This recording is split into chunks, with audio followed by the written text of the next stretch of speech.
How to delete Xbox account permanently.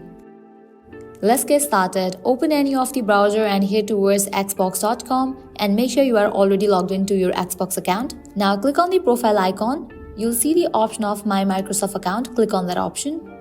With that, you will land to this kind of interface. Now click on this option of your info. Now scroll down, you will see the option of close account. You have to click on this option. How do you close your account? You can go through these processes and scroll down and click on the option of continue. Again, scroll down, click on this option continue with closing your account option. Verify your identity. You'll receive code in your email address that is linked with your account. Now enter the code over here and click on verify. With that, you will be good to go.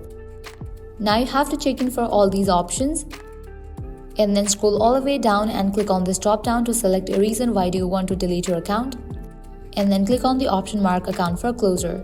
This will not only delete your Xbox account but will delete all the accounts linked with your Microsoft account. So right now this is the only way to delete Xbox account permanently.